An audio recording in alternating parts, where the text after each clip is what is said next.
Bom dia, meus irmãos. Bom dia. Saúdo a todos com a paz do nosso Senhor e Salvador, Cristo Jesus. Amém. Amém. Meus irmãos, na última mensagem que eu trouxe aqui, quem se lembra do que nós falamos? Estou ouvindo aí. Sobre ser forte.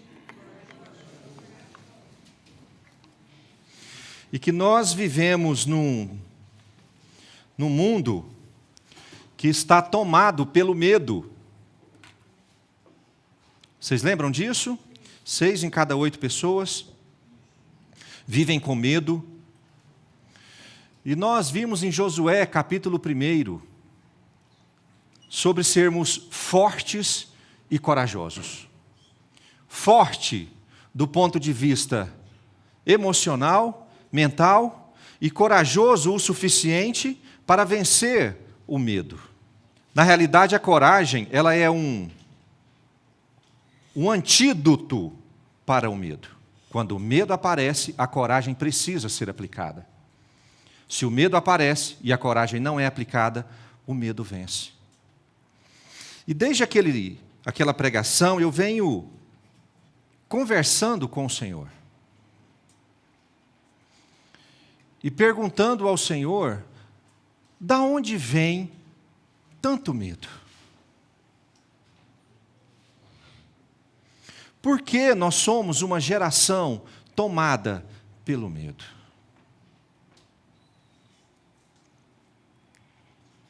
Por que nós estamos trancados emocionalmente com medo de sair dessa prisão? Por que nós vivemos com medo? E o Senhor me deu esta mensagem, que falou primeiramente muito comigo, e eu creio que ela pode falar com todos nós também. Amém. E o tema da mensagem dessa manhã é: só vive o propósito. Só vive o propósito quem gerencia o seu passado.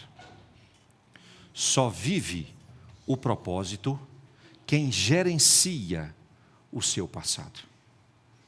E na hora que eu escrevi isso aqui, alguns já conhecem da minha dificuldade de colocar título nas minhas pregações. Eu falei assim, não, está errado. Confesso que eu apaguei e coloquei 2 outras coisas. Porque a gente não gerencia o passado. A gente gerencia o presente, o agora. Aí eu falei, Senhor, se eu colocar essa mensagem e tiver algum psicólogo no meio da congregação, vai falar que eu estou falando trem errado. E eu mudei 2 vezes. Mas o Senhor disse que estava certo. E se o Senhor disse que estava certo, eu espero que você não fale que está errado.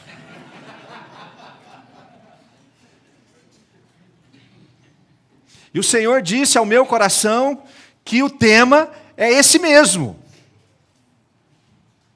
Só vive o propósito quem é capaz de gerenciar o seu passado.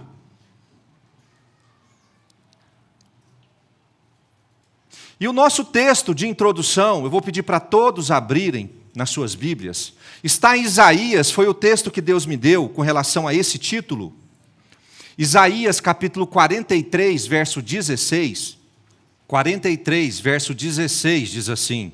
Todos acharam? Quem achou, diga amém. Amém. Diz assim: assim diz o Senhor, o que outrora, ou que antigamente, preparou um caminho no mar, e nas águas impetuosas uma vereda. Aqui Deus está falando sobre o atravessar o Mar Vermelho. No verso 17, o que fez sair o carro e o cavalo, o exército e a força. Aqui Deus está falando que Ele fez o faraó sair do Egito com os seus guerreiros. Jazem juntamente lá, no fundo do oceano, estão mortos e jamais se levantarão. Estão extintos, Faraó e os seus cavaleiros, apagados como uma torcida. Torcida aí quer dizer pavio, isso. No verso 18: não vos lembreis das coisas passadas, nem considereis as antigas. Eis que faço coisa nova, que está saindo à luz. Porventura, não o percebeis? Eis que porei um caminho no deserto e rios no ermo. E esse foi o texto que Deus me deu. Irmãos, eu considero, e eu gosto de textos dúbios, que há uma dubiedade nesse texto. Um duplo sentido. Porque primeiro Deus vai falar com Israel e ele fala o seguinte: lembrem-se de quê? Ele vai trazer à memória o passado. Não é isso? Lembrem-se do atravessar o Mar Vermelho. Lembrem-se de quando veio o Faraó atrás de vocês com seus cavaleiros. Lembrem-se de que eles morreram no mar, estão sepultados no fundo do mar. Lembrem-se que eles estão extintos, apagados como uma torcida. E aí no verso 18, Deus diz assim: não vos lembreis das coisas passadas, nem considereis as antigas. Não é interessante, gente? Porque Deus primeiro relembra o passado e depois manda o povo desconsiderar o passado. Nós precisamos entender o contexto em que Deus está dizendo isso ao povo. Israel, nesse momento, está sob um forte jugo da Babilônia, sofrendo a escravidão, passando por dificuldades extremas como povo e necessitando de libertação, do mesmo jeito que eles estavam na época do Egito. Estavam em cativeiro.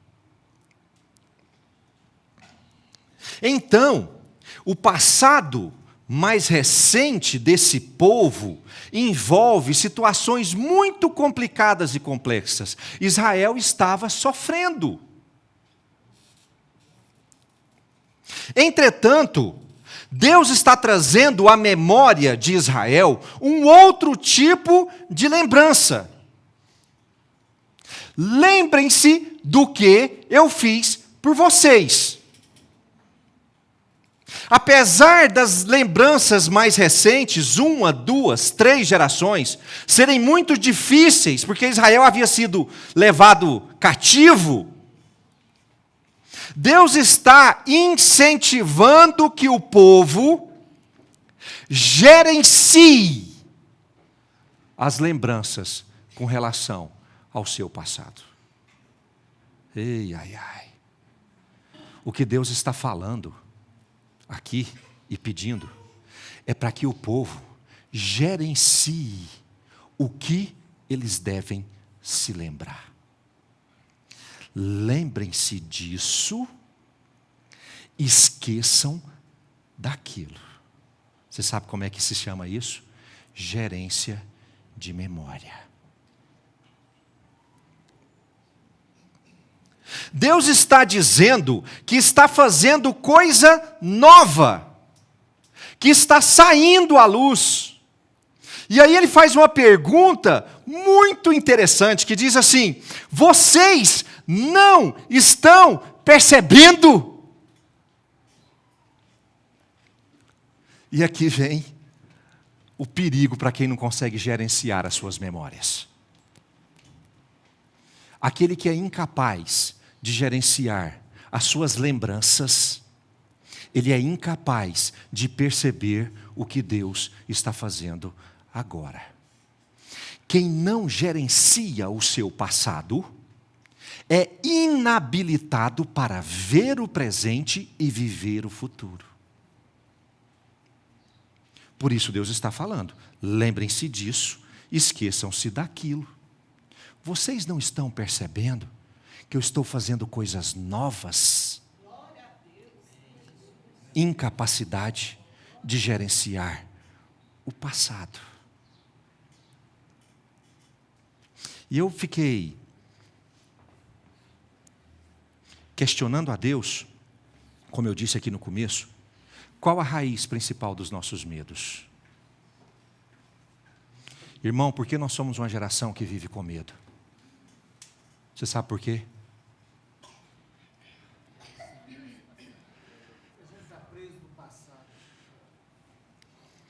Porque os nossos traumas, as nossas vivências, as nossas lembranças, elas estão internalizando em nós um estado de medo. E tudo isso porque nós não sabemos gerenciar o nosso passado.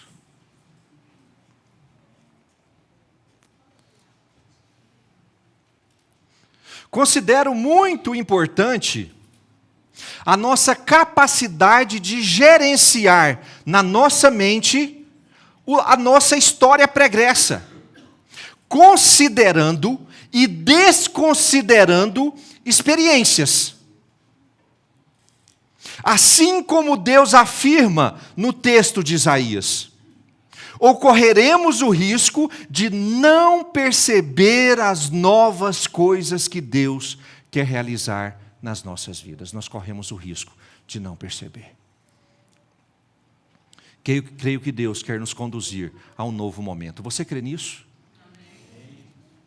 Irmão, você crê que Deus quer fazer novas todas as coisas na sua vida?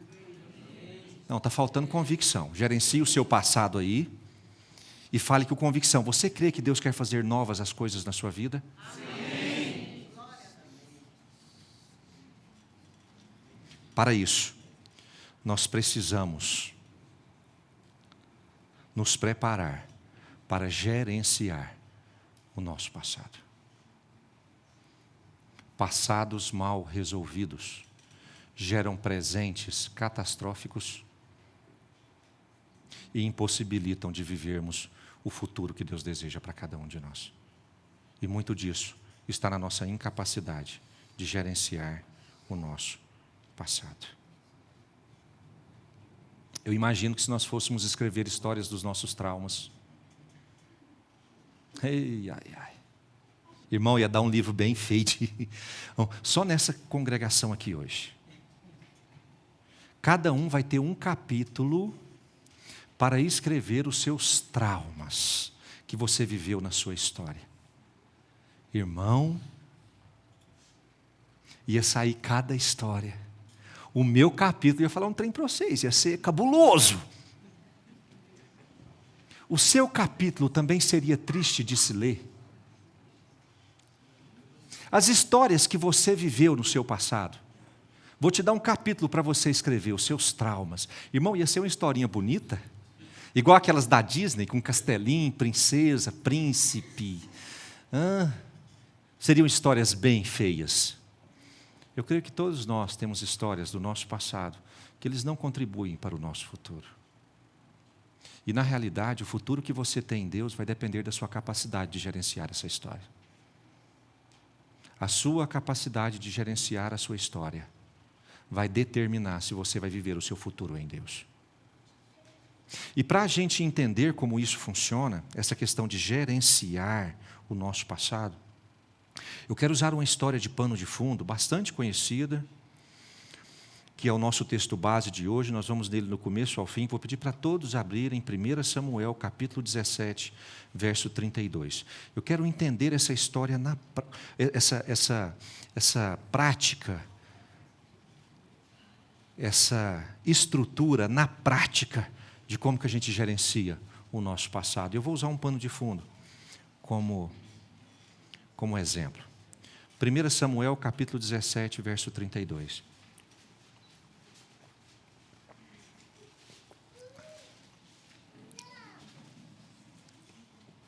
1 Samuel, capítulo 17, a partir do verso 32. Fiquem com 1 Samuel 17, 16, 18. Nós vamos ficar por aí. 1 Samuel 17, 32 diz assim: Davi disse a Saul. Nesse momento, irmãos, foi o momento em que Davi teve conhecimento de Golias. E aí Davi chegou à conclusão de que ele poderia enfrentar a Golias. Só que ele não faria isso sem autorização do rei, porque precisava ser um valente do rei. O rei precisava autorizá-lo.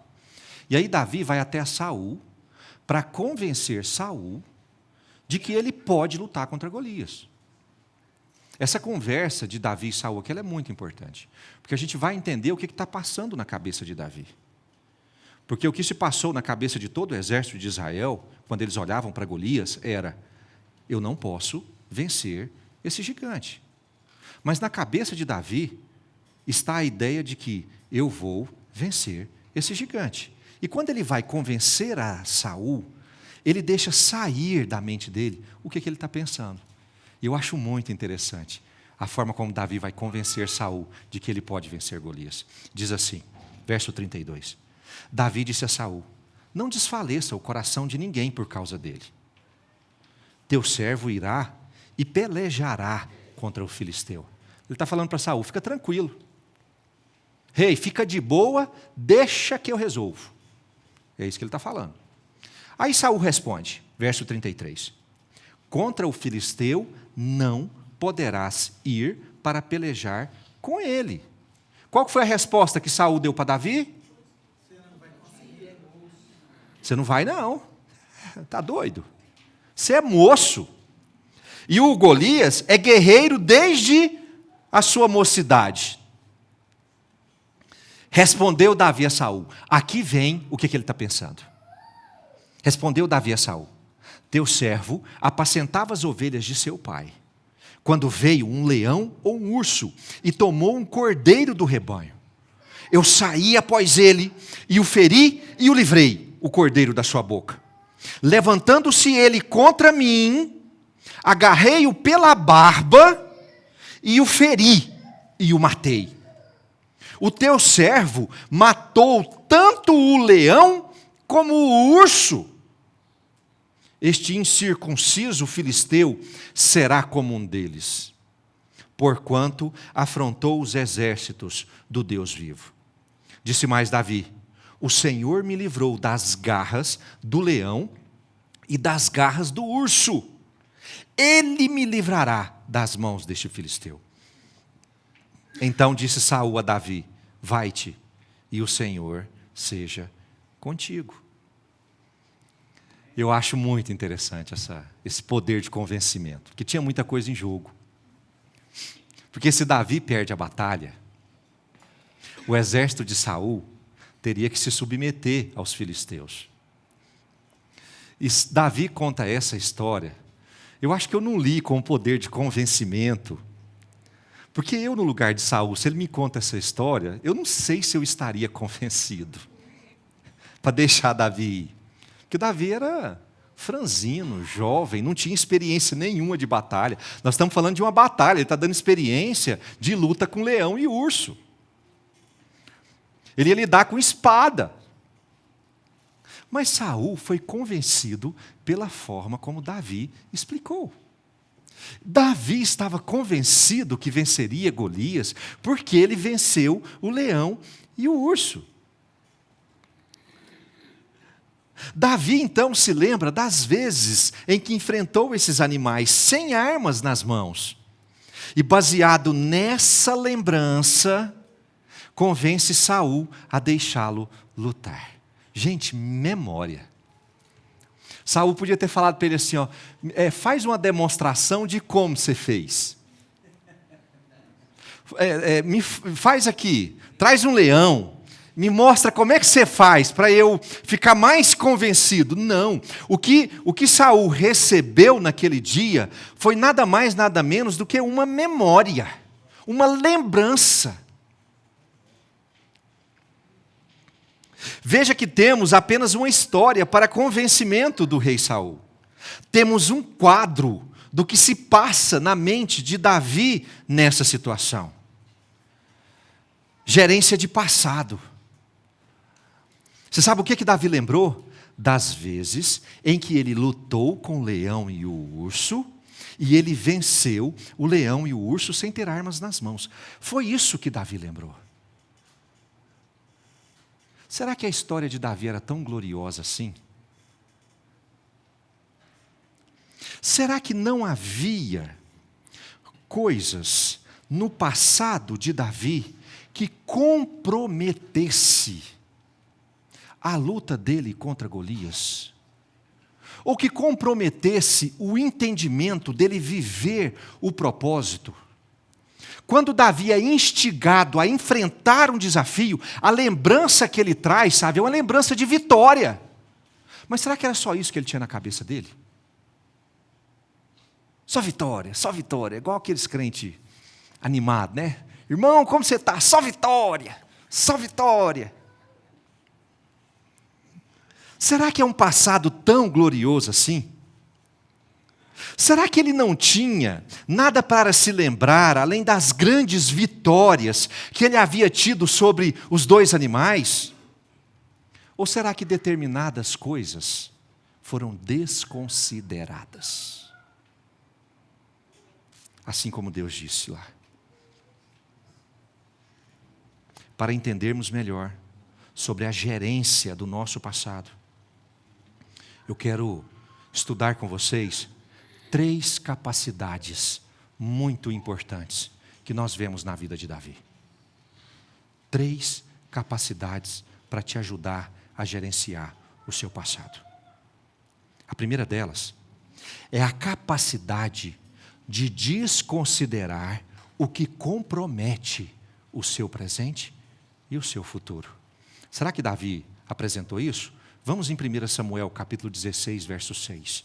Abram para mim, por favor. 1 Samuel, capítulo 16, verso 6.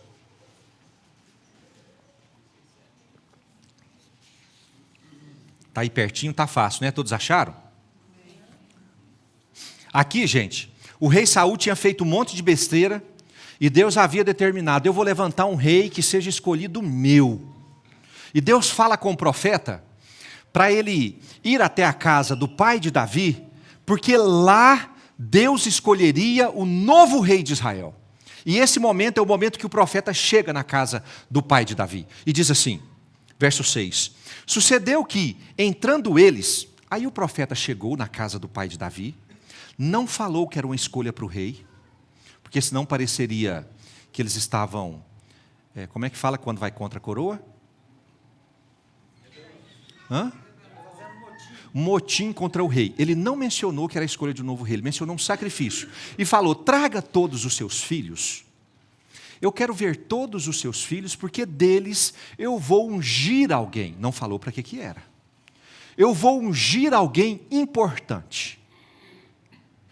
E aí o profeta chega, entra na casa de Jessé, que era o pai de Davi, e Jessé começa a trazer os filhos para serem ungidos. Os filhos para serem selecionados. E aí diz assim no verso 6. Sucedeu que, entrando eles, os filhos de Jessé, viu a Eliabe, o primogênito, e disse consigo: certamente está perante o Senhor o seu ungido. O profeta achou: esse cara aí é demais. Esse cara, ele era grande, forte. Está perante o Senhor o seu ungido. Porém o Senhor disse ao profeta Samuel: não atentes para a sua aparência, nem para a sua altura, porque eu o rejeitei. Porque o Senhor não vê como vê o homem. O homem vê o exterior, porém o Senhor o coração. Então chamou Jessé, o pai de Davi, a Abinadab, o filho número 2, e o fez passar diante de Samuel, o qual disse: nem a este escolheu o Senhor. Então Jessé fez passar o terceiro filho, a Samá. Porém Samuel disse: tampouco a este escolheu o Senhor. Assim fez passar Jessé os seus 7 filhos diante de Samuel. Porém Samuel disse a Jessé: o Senhor não escolheu estes. Perguntou o profeta Samuel a Jessé: Acabaram-se os teus filhos? Ele respondeu: ainda falta o mais moço, que está apacentando as ovelhas. Disse, pois, Samuel a Jessé: manda chamá-lo, pois não nos assentaremos à mesa sem que ele venha. Então mandou chamá-lo e fê-lo entrar. Era ele ruivo, de belos olhos, boa aparência. Disse o Senhor: levanta-te e unge-o, pois este é ele. Tomou Samuel o chifre do azeite e ungiu no meio dos seus irmãos. E daquele dia em diante, o Espírito do Senhor se apossou de Davi. Então Samuel se levantou e foi para Ramá. É muito interessante, é muito interessante. Vamos deixar um pouco de lado a questão da interação do profeta com a escolha do novo rei. Eu quero explorar esse texto exclusivamente do ponto de vista de interação familiar. Jessé e os seus filhos. Existe algo nesse texto muito importante, né, filho? Eu e o Wesley Filho estava estudando ele ontem à tarde. Existe algo nesse texto muito interessante na relação de Jessé e os filhos. Primeiro, o profeta chega e diz: traga os seus filhos, porque eu vou escolher um deles. Não sabe para quê. E aí Jessé começa a trazer os seus filhos. Qual que ele traz primeiro, gente? O mais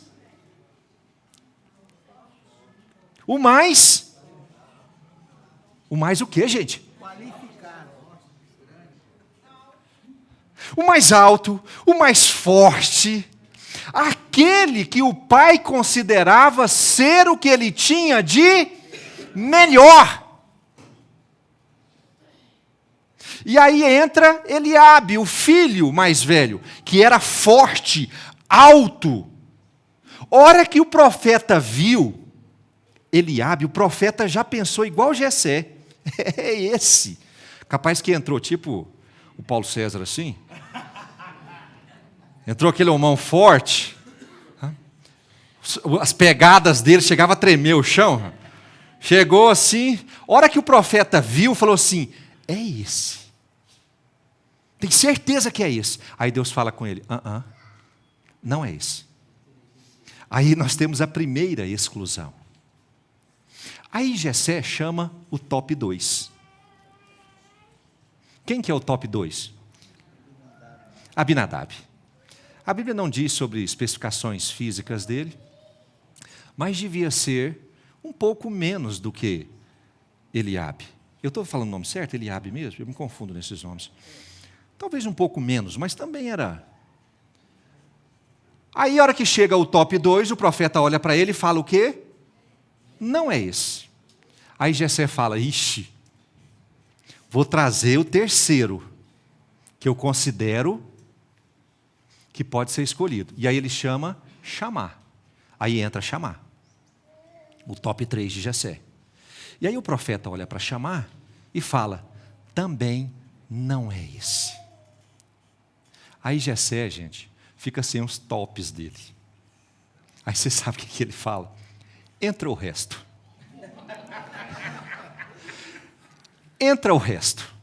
A Bíblia não menciona, tem os nomes deles lá em Crônicas, mas naquele momento a Bíblia faz questão de não mencionar os nomes. Quer dizer que é bem provável que Jessé tenha chamado a caravana inteira, porque o que ele tinha de melhor na visão paterna dele, ele apresentou.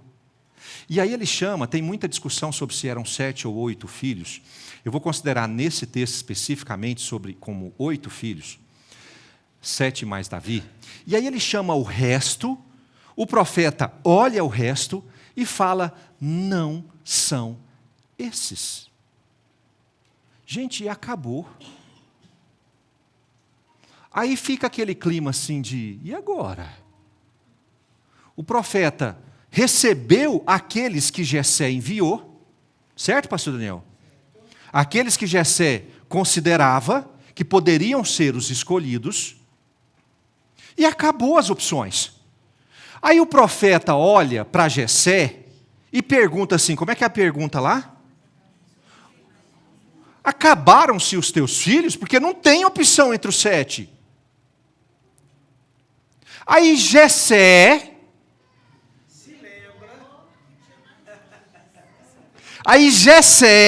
que não pode mentir para o profeta, porque se ele pudesse, ele mentiria. Jessé diz: tem mais um, que está apacentando as ovelhas, o mais moço. E aí o profeta Samuel diz: pois manda chamá-lo. O profeta teve que dar uma ordem: manda chamá-lo, porque nós não nos assentaremos à mesa sem que este menino chegue. E aí sim Jessé manda chamá-lo, debaixo da ordem do profeta. Porque eu considero que essa ordem, ela veio em resposta a uma resistência de Jessé.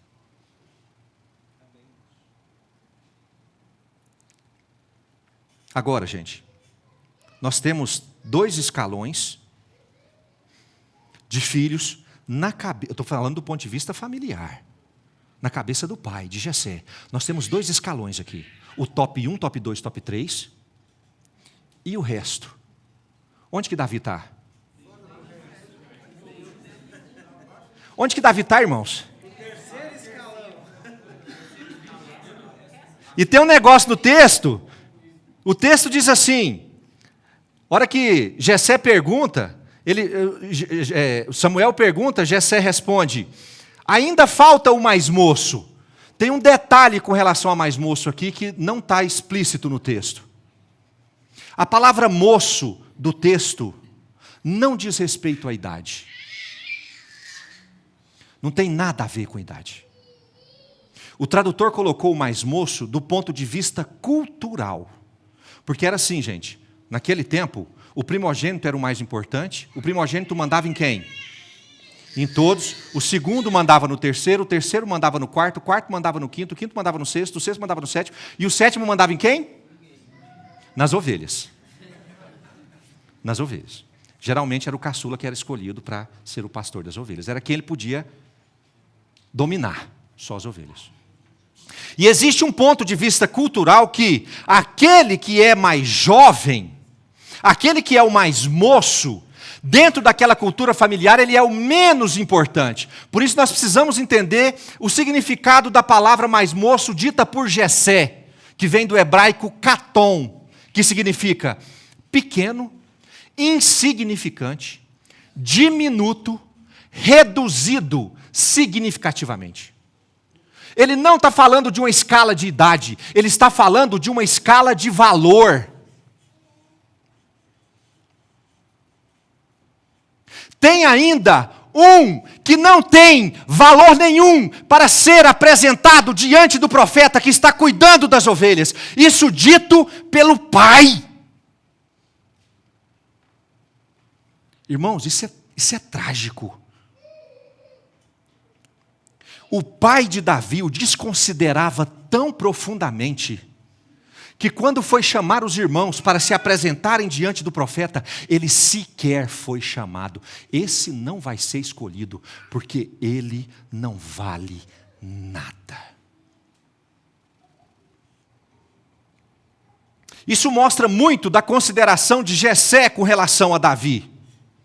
Seu pai, aquele que era responsável por transmitir identidade, aquele que era responsável por dizer quem ele era, o considerava insignificante.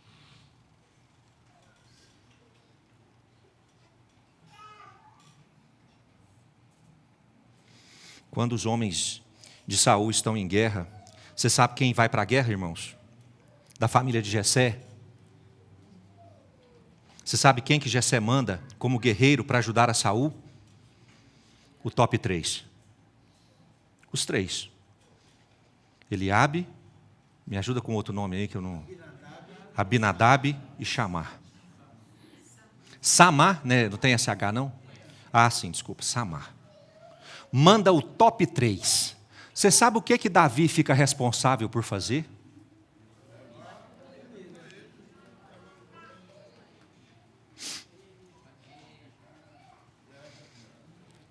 o mais insignificante vai fazer as funções mais insignificantes. E é tão verdade isso, que você sabe a hora que Davi entra no meio do exército para entregar a marmita, e ele está cogitando lutar com Golias, você sabe quem que ele encontra? Ele encontra o top 1. Ele encontra o irmão mais velho. Você sabe o que o irmão mais velho olha para ele? Fala para ele: o que você está fazendo aqui? Fazendo aqui, moleque. O que você está fazendo aqui? Você devia estar cuidando daquele pequeno rebanho de ovelhas. É isso que você é. O que você está fazendo aqui no meio da batalha? O irmão mais velho. E você sabe com quem que o irmão mais velho aprendeu a tratar o mais novo assim? Com o pai. Ah, irmão, eu me coloco no lugar de Davi. Eu me coloco no lugar de Davi. Porque aqui nós não temos, pastor Daniel, um guerreiro poderoso. Aqui nós temos um rejeitado, um sem valor. Alguém que aprendeu que nasceu para ser o menos importante da sua casa. Ele foi treinado para isso.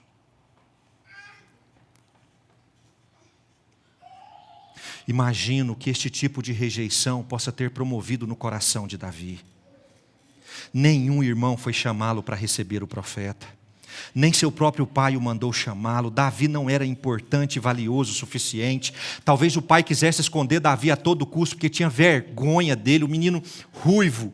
Não quer dizer que ruivo é feio, viu gente? Quem é os ruivos aí não precisa... Talvez o pai sentisse vergonha dele, porque ele era bonitinho, porque ele era pequeno, porque ele era franzino. Talvez o pai sentisse vergonha de Davi por ele ter aquela condição física. Davi não era importante, valioso e suficiente. E essa dura mensagem veio justamente daquele que deveria fortalecer a sua identidade. Gente, isso vindo do pai, isso dói demais. Nossa, meu pai considera os 3 tops. Meu pai considera os 4 mais ou menos, mas meu pai não me considera em nada.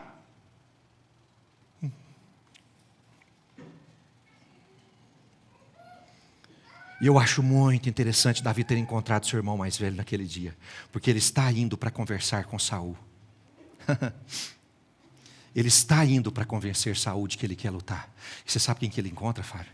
Ele encontra o irmão. E aí o irmão vai relembrar quem ele é. No caminho, irmão. No caminho. O irmão vai falar para ele: você não é nada. O que você está fazendo aqui?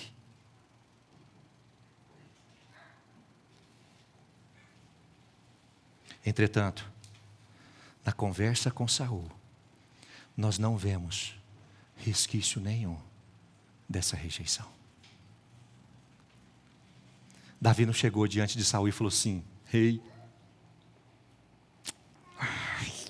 eu fico emocionado quando eu vou falar com o Senhor. Meu pai me rejeitou desde pequeno. Eu sou o filho rejeitado de meu pai. Meu pai acha que eu não sou nada, mas eu vim aqui hoje para provar ao meu pai que eu sou forte. A gente vê Davi falando assim com Saul. Você sabe o que é isso, irmão? Isso é memória seletiva.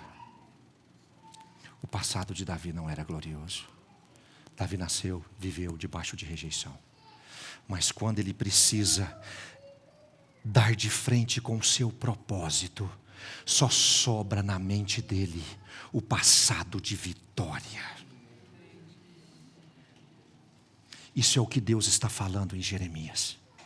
Desconsidere o seu passado. Davi não se lembrou do que o pai dele falava para ele. Davi não se lembrou do que o seu irmão acabou de falar para ele. Você sabe o que o Davi tinha na mente dele? A memória das vezes em que ele havia lutado e havia vencido. Considerando o passado naquilo que ajuda a viver o propósito. Exclusivamente. Davi simplesmente desconsiderou essa parte trágica de seu passado, mesmo que ele tivesse sido acabado de lembrar dele. Meus irmãos, quantas vezes nós permitimos que os piores momentos de nossa história nos enfraqueçam e nos paralisem? Irmãos, quantas vezes que você vai acessar a sua mente com relação ao seu passado, e você só considera nesse acesso com relação ao seu passado os traumas, as dificuldades, os momentos difíceis, os momentos de que a sua identidade foi negada. Quantas vezes nós paralisamos diante dos desafios, porque nós só nos focamos ou focamos a nossa mente nas experiências trágicas que nós vivemos. Quantas vezes nós justificamos o nosso medo e receio nos traumas passados, permitindo que esses nos impeçam de viver propósitos grandiosos que Deus quer que vivenciamos. Irmãos, não quer dizer que nós vamos esquecer os traumas, mas nós precisamos aprender a desconsiderá-los. Tem gente que está vivendo todos os dias da sua vida baseadas em traumas que viveram no seu passado. O Senhor quer fazer novas todas as coisas, mas isso só é possível se você for capaz de gerenciar o seu passado. Amém. Amém, Deus, nós queremos isso. Nós temos casos terríveis aqui, de violência, de molestamento, de adultério, de identidade dada pelo pai indevidamente. O que mais, gente? Abandono, rejeição. O que mais, gente?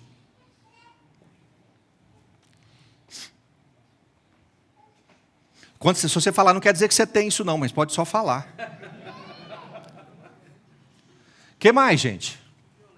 Violência, vício. Quem aqui tem experiências terríveis com o pai?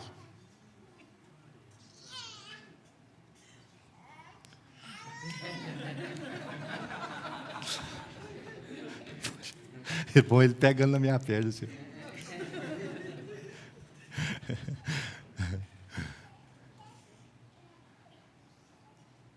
Ou com os tios, ou com os primos, ou com os amigos. Tem infâncias aqui que são histórias terríveis. Irmãos, nós só poderemos experimentar as coisas novas do Senhor se nós aprendermos a desconsiderar as coisas velhas que nos paralisam. Isso não diz respeito a esquecer. Isso diz respeito a desconsiderar.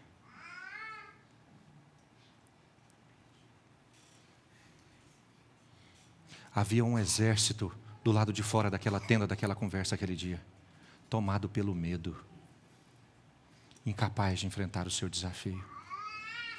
E dentro da tenda havia um homem que foi capaz de desconsiderar os traumas do seu passado.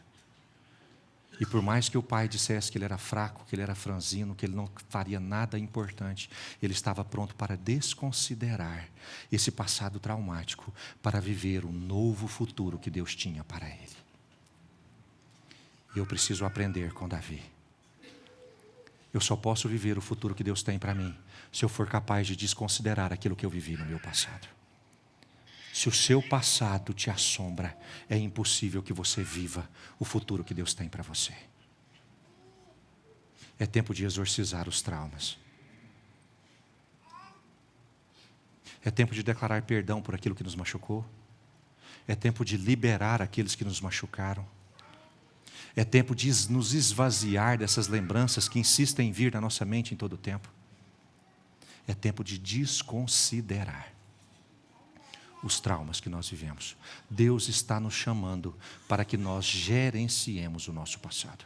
para que a gente possa viver o nosso futuro.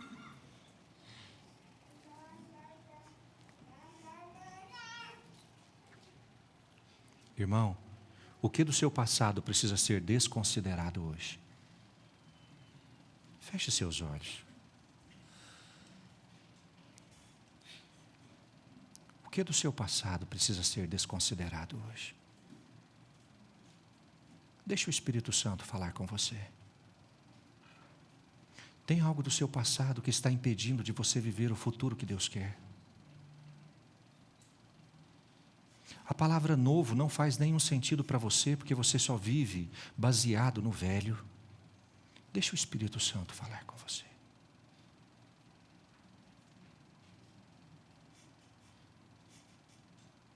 Podem abrir os seus olhos. É tempo de romper com essas velhas estruturas.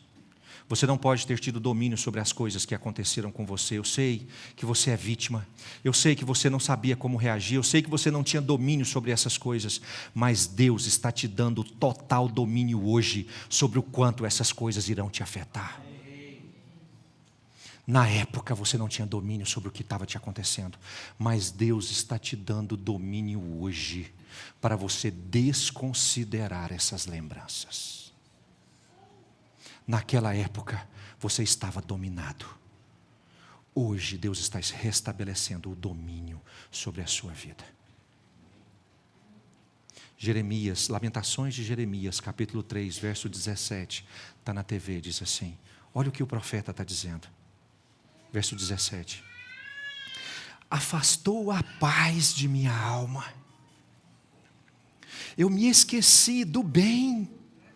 Então disse eu, já pereceu a minha glória, como também a minha esperança no Senhor. Lembra-te da minha aflição e do meu pranto, do absinto e do veneno. Minha alma continuamente os recorda e se abate dentro de mim. No verso 21, ele traz o antídoto. Quero trazer à memória o que me pode dar esperança. Gerenciar o seu passado. Quero trazer à memória o que pode me trazer esperança. Amém, meus irmãos? A segunda capacidade com relação a gerenciar o passado é na capacidade de transformar o passado, por mais traumático que tenha sido, em experiência para te ajudar a viver o propósito. Talvez enquanto pastor, Davi estivesse bem aquém do propósito que Deus havia estabelecido para ele. Afinal, ele estava realizando um trabalho de terceiro escalão quando nenhum de seus irmãos foi escalado para realizar.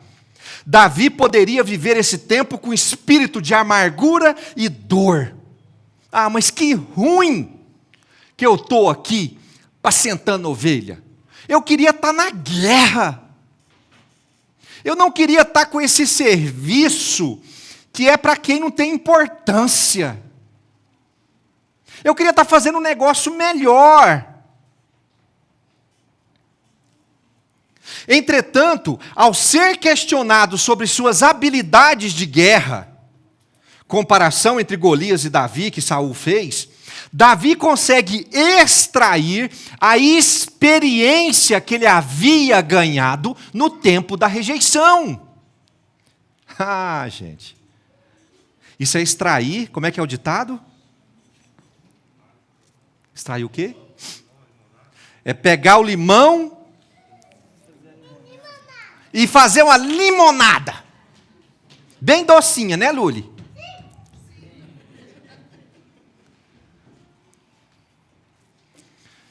Ele não estava com um sentimento de amargura por ter vivido aquilo. E quando ele vai exteriorizar isso, ele mostra a experiência que aquele tempo o deu. Irmão, você acha que por que ele pôde lutar com o leão e com o urso? Porque ele era? Porque ele era? Não. Porque ele era? Pastor. Você acha que os irmãos dele lutou com leão e urso? Você sabe por que não lutou? Porque não era pastor.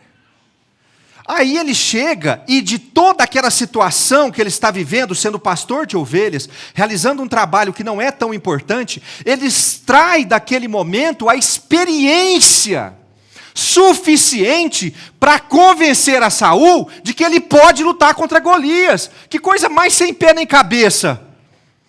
Eu sou pastor, e quando eu era pastor eu adquiri experiência para lutar com um gigante de 3 metros. Gente, ovelha é desse tamanhozinho. A experiência veio no tempo do trauma. Capacidade de transformar o momento traumático em experiência que promove força. Davi foi naquele dia perante o exército para fazer o quê? Levar marmita. Foi levar marmita. Só que desse momento, realizando um serviço de importância pequena, ele encontrou a oportunidade de realizar coisas grandes. Irmãos, os traumas que você viveu no seu passado, eles não devem ou não podem promover paralisação na sua vida. Você sabe o que Deus espera de você? Que você tenha aprendido com o que você viveu, para que hoje você seja forte o suficiente para poder passar pelas provas que Deus tem para você. Deus não te deu momentos de trauma, Deus te deu momentos de fortalecimento. Por isso que não existe pessoa mais habilitada para falar sobre adultério do que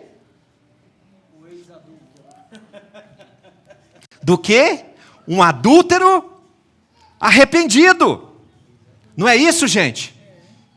Não tem maior autoridade para falar de libertação de vício do que aquele que lutou contra o vício e...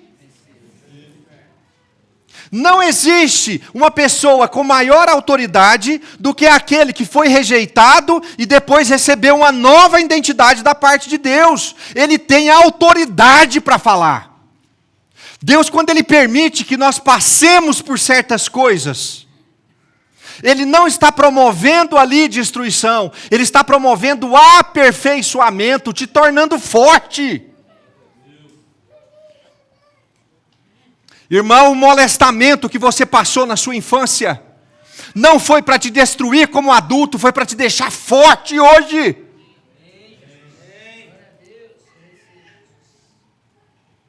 Irmãos, a mentira com relação à sua identidade, falaram que você não prestava, que você não era nada, isso não foi lhe permitido para te destruir, foi lhe permitido para que você fosse forte hoje.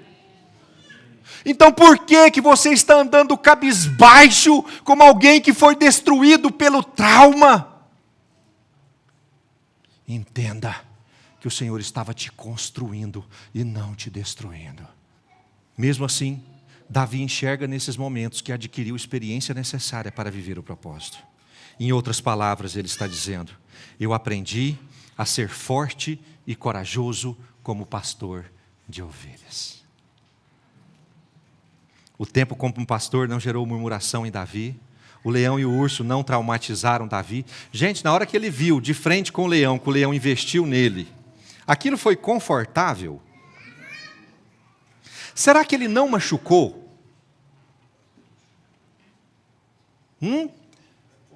Você luta com o leão. Ou esse leão é o Simba do desenho, ou não é um leão, porque arranhar ele vai. Você luta com o urso. Será que ele machucou? Será que foi desconfortável? Será que ele teve que passar alguns dias curando as suas feridas dos arranhões? No momento foi traumático, foi difícil, foi complicado para ele. Irmãos, mas passado o tempo da cura, aquela experiência havia produzido um homem forte e valente. Sabe as experiências que você viveu no seu passado? elas foram permitidas por Deus para que fosse criado um homem e uma mulher forte e valente.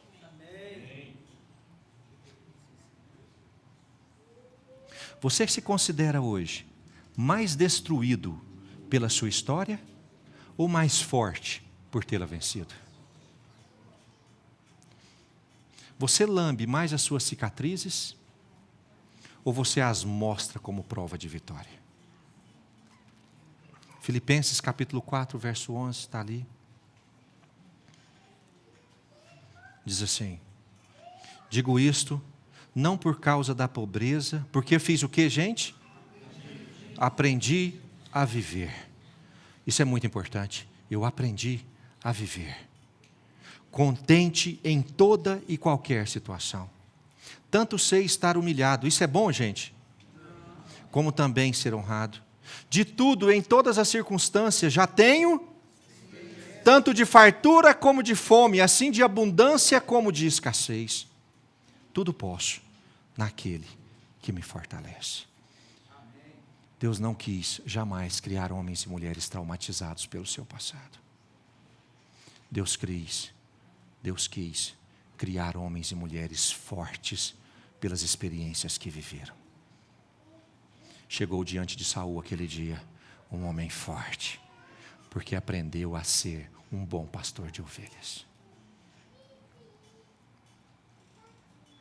E por último, das 3 capacidades para gerenciar o nosso passado, nós temos a capacidade de recomeçar mediante o caos. Capacidade de recomeçar mediante o caos. 1 Samuel capítulo 16, verso 12, a palavra de Deus vai dizer assim. Vocês estão com 1 Samuel 16 aí? Então diz assim: então mandou chamar a Davi, fez Davi entrar. Era ele ruivo, de belos olhos e de boa aparência. Disse o Senhor ao profeta Samuel: levanta-te e ungiu, pois este é ele. Tomou Samuel o chifre do azeite e o ungiu no meio de seus irmãos. Irmãos, e daquele dia em diante, eu gosto muito dessa expressão. Daquele dia em diante, o Espírito do Senhor se apossou de Davi. Aquele dia foi um dia muito intenso para Davi. Primeiro ele foi desconsiderado, foi rejeitado, foi abandonado, foi largado. Irmãos, mas no final daquele dia, ele foi ungido com óleo. E a Bíblia fala que daquele dia em diante, talvez Davi estivesse propenso a viver uma vida traumática por conta da experiência com o pai. Mas você sabe o que houve no meio do caminho? Davi foi ungido com óleo. E o óleo tem a capacidade de curar. Irmãos, eu creio que houve cura naquele dia. Na memória, no coração, nas emoções de Davi. E daquele dia em diante, Davi nunca mais foi o mesmo. Se entrou naquela sala um homem rejeitado pelo pai, saiu daquela sala naquele dia um homem pronto para cumprir o propósito de Deus, porque o Espírito do Senhor havia se apossado dele. Irmãos, isso não diz respeito ao trauma que machuca e paralisa. Diz respeito à unção que muda a sua história para sempre. Davi não viveu o que viveu apenas porque foi mentalmente forte. Não, irmãos. Davi não viveu o que viveu só porque ele tinha a mente forte. Davi viveu o que viveu porque o Espírito de Deus estava com ele. E com o Espírito de Deus ele foi capaz de desconsiderar os traumas para poder viver o futuro que Deus tinha para ele. A unção com óleo naquele dia o habilitou a viver uma nova história. Nada a ver com traumas, mas no poder que vem do Espírito de Deus. Nós começamos lendo em Isaías 43. no verso 19, dizendo assim: eis que faço coisa nova, que está saindo à luz. Porventura, não o percebeis?